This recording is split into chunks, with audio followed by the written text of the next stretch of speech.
welcome to Epiphytic Cacti.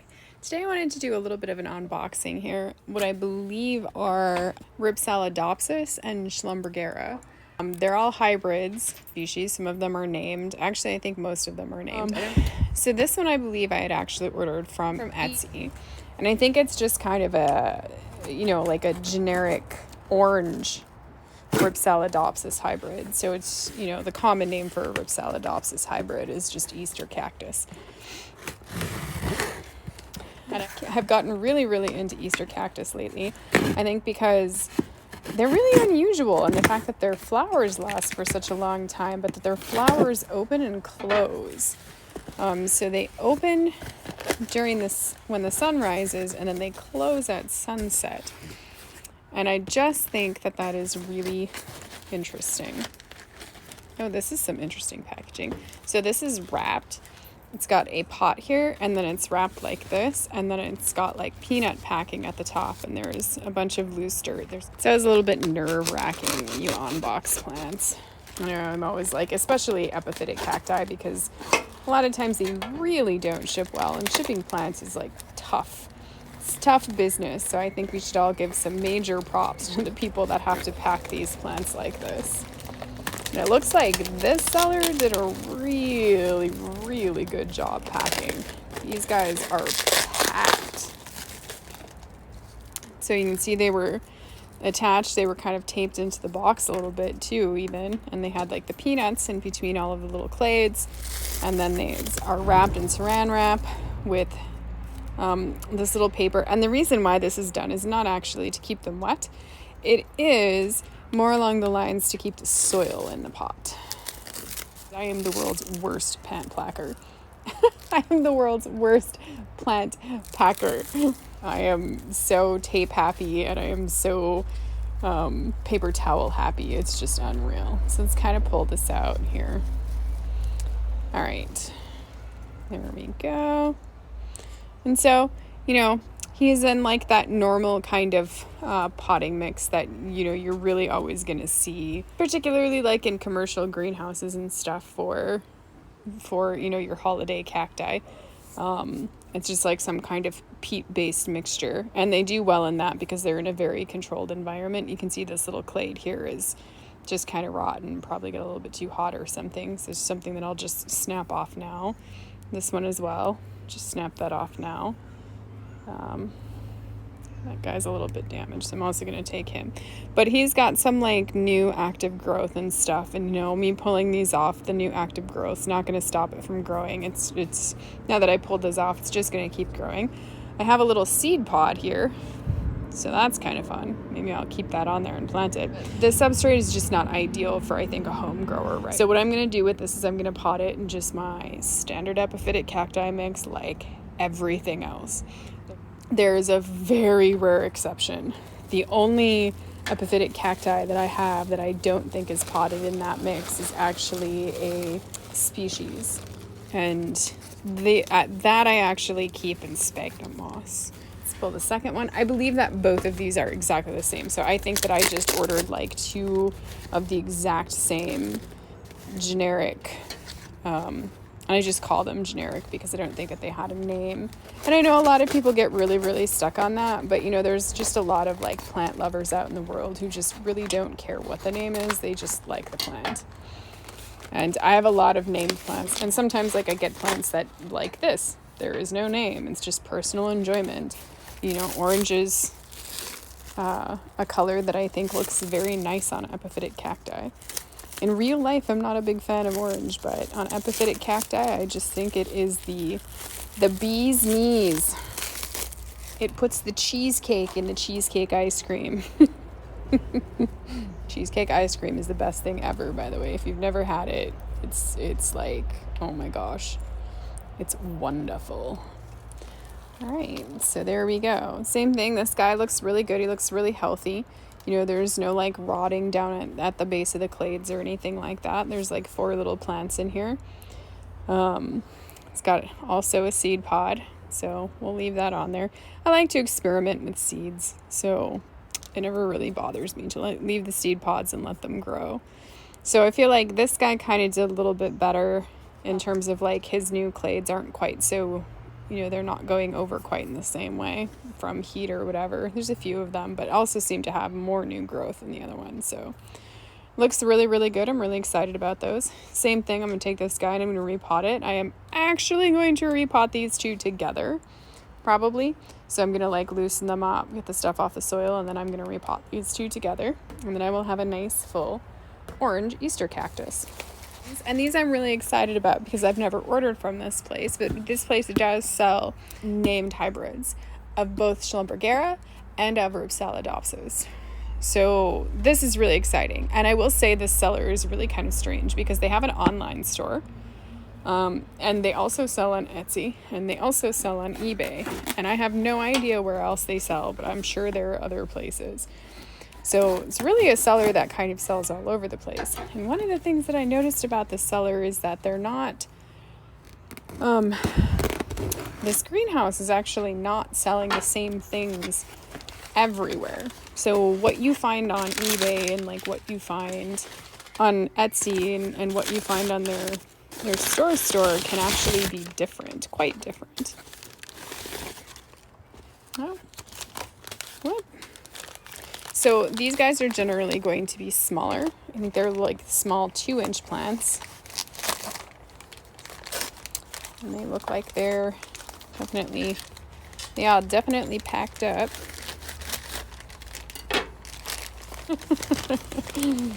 Oh, there we go. There we go. Oh, wow. Doesn't that look super nice?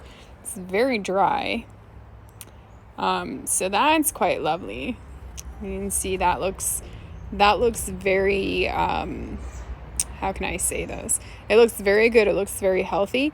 It also looks very collector greenhouse grown. So you can see how small that pot is. And then you can see, you know, it's just got like the one clade, but it's actually quite a large little plant. And these guys, I'm going to do the exact same thing with these guys, although first I'm probably going to give them some water. They're also in some kind of peat-based mix. And this hybrid is called Phillip.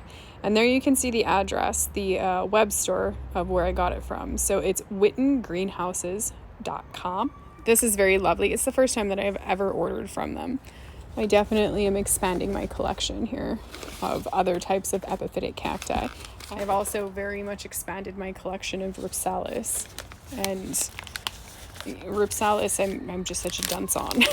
Rhipsalis, I just get so confused by them because like they all look similar, and I'm just always confused at how anyone tells some of them apart. I mean, I know there's ways to like the very trained eye, but my eye is not trained on Rhipsalis.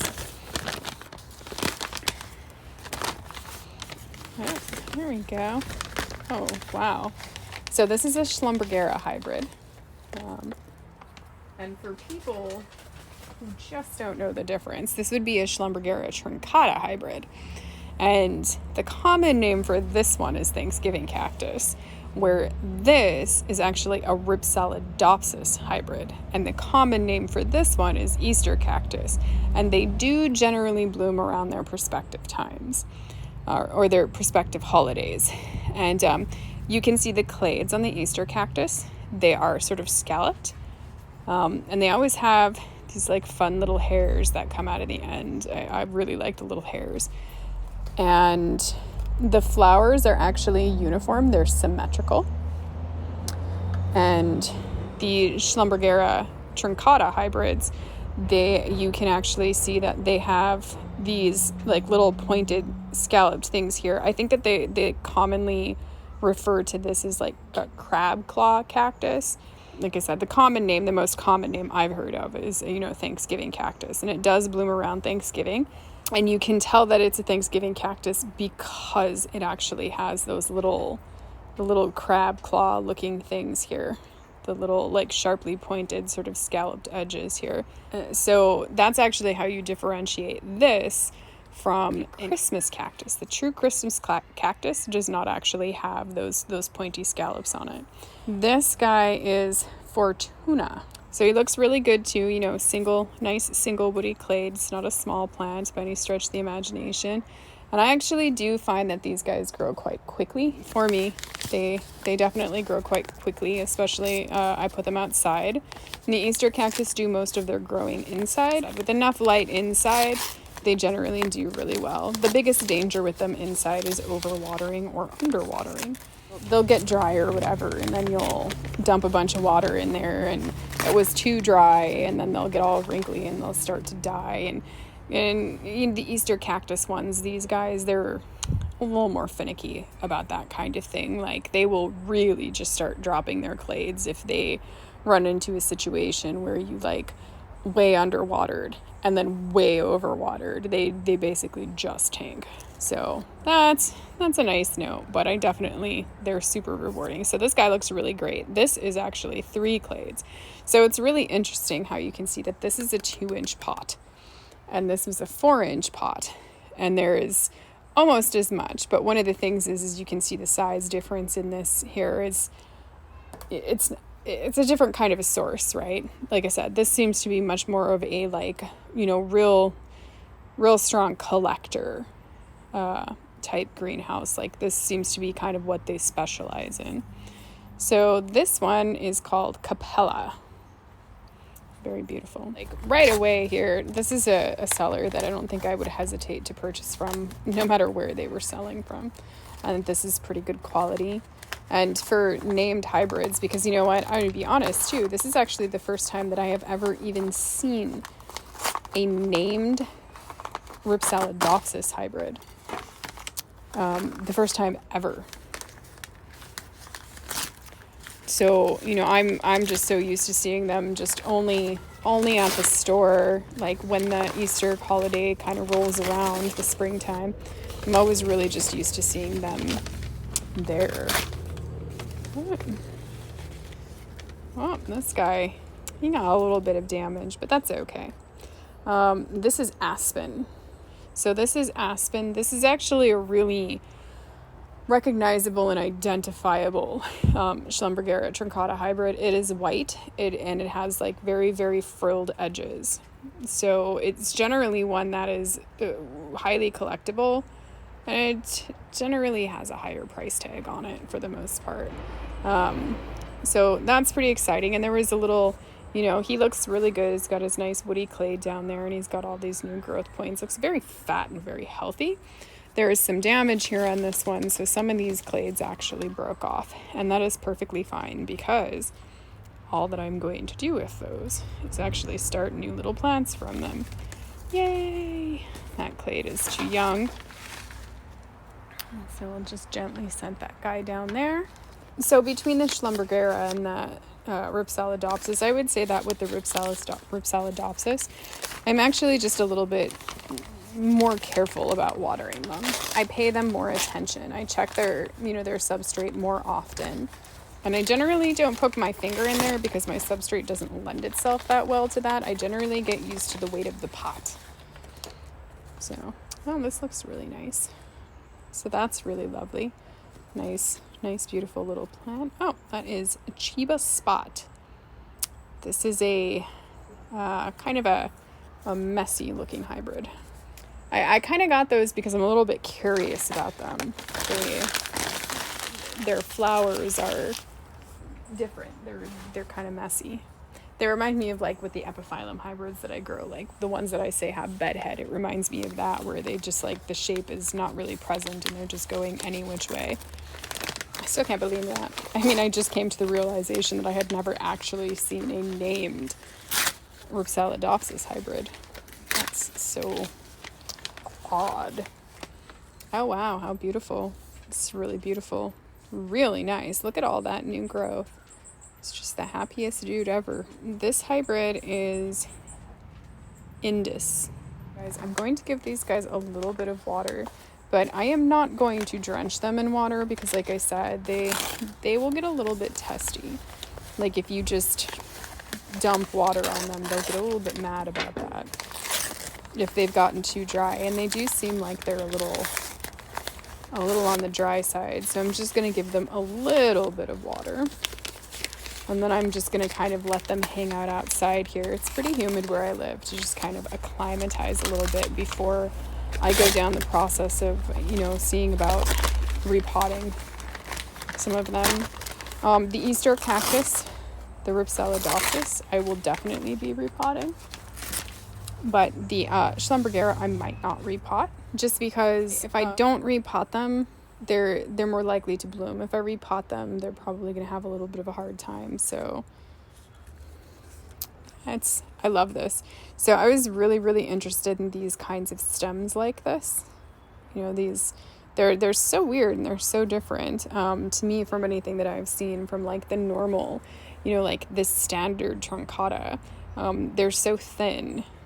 I mean, like they're narrow, and so they're really interesting to me. So I keep kind of trying to find hybrids that look like that because I think they're interesting.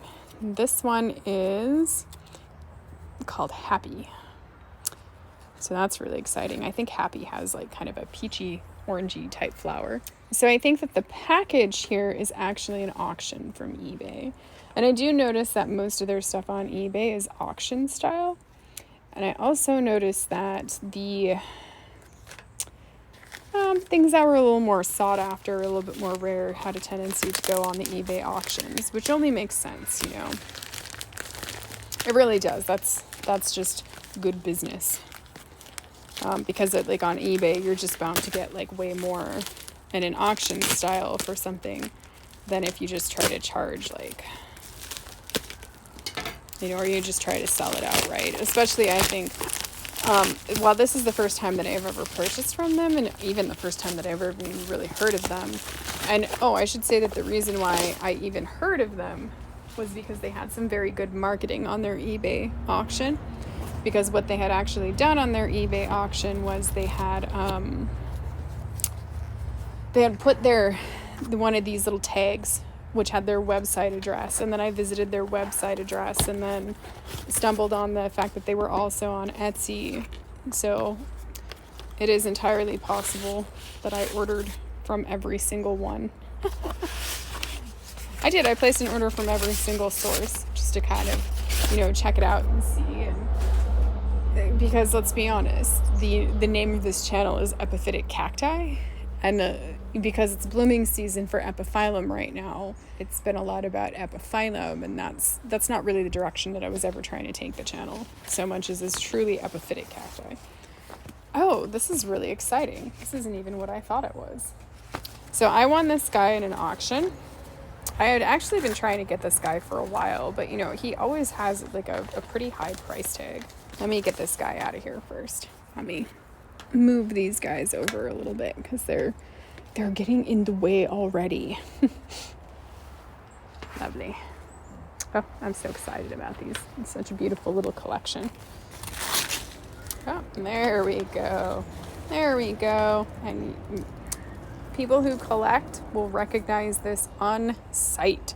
I don't even have to announce the name of this guy. So it looks very nice. Very, very nice. And the name of this hybrid, this Schlumbergera hybrid, is Madam Butterfly. So, but it'll be my first time even trying, really like a variegated epiphytic cacti. So I'm kind of excited about this. What I'm seeing a lot on these too is kind of a funny thing where like you see the growth come out, and I think that it might actually take a while. Like it comes out white and then it takes a little while for it to kind of like get its green on. Because a lot of times the ones that I've seen, like I've heard comments that it actually kind of like as it grows, it just keeps getting whiter and whiter and whiter. And that's not really a good thing.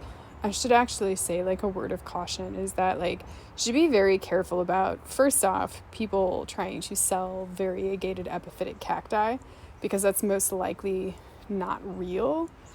And secondly, that you should be very careful about, I think, the notion of any plant that is trying to be distributed through cutting, where it is variegated and there is no green present in that cutting, because they actually need the green, the chlorophyll, to even survive. So you do want to be a little bit careful about that. But this guy looks absolutely excellent. It has a lot of green and it's really beautiful variegation. I mean, there's like layers of variegation that I can see here. I don't know if you can see that, but I mean, there's literally layers of it. It's not like big. I mean, like even here you can see like you know, it's crazy because you can see layers of it. So you can see this white here, but then, you know, you see like the green, and then you see layers, small shades of the green, and then it you know, goes into that white variegation. It's just beautiful. Yeah, that's really special. I'm not disappointed that I got this plant. I'm actually just disappointed that I only have one. So I'm pretty excited about that. I'm really not up on the whole like variegated Schlumbergera thing. I know that like not even like a year ago, this was literally the only variegated Schlumbergera that was like legitimate, like authentic. Actually, I think it was the only variegated epiphytic cacti that was like legit authentic. And I truly wish that I knew the story about how this came to be, if it was just like a seedling or if it was like a sport kind of thing, like just kind of a gene mutation that happened in like an original plant, and then they cut it and then it managed to carry on the variegation. I'm not sure because I can't really find any information about this. So if you do know any of that information to how this hybrid ever came to be, please absolutely share your knowledge in the comments. That would be fantastic. It's a beautiful, beautiful order, and you know, from what I can see and what I just unboxed, like I would highly recommend Whitton's. This is really fantastic. So I just kind of wanted to touch on, you know, pretty much all plants that I get, what I kind of immediately do with them. They're in their original pots in here, and I just kind of placed them in there, and I gave them just a little bit of water. You definitely do not want to get a epiphytic cacti in the male and then immediately dump water in there, because you will kill it. So you know, if you even give it water, you just want to make sure that it's just a little bit of water and not a ton of water. They're in an extremely shaded area.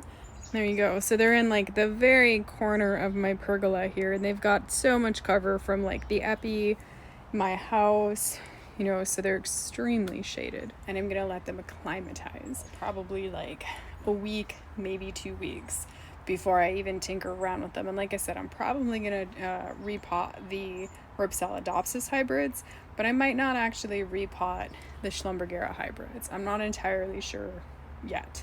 We'll see. Depends on how badly I need to see blooms from them, because I know they'll probably bloom in their current little pots, but they probably won't if I repot them. Thank you for watching, and happy cacti growing.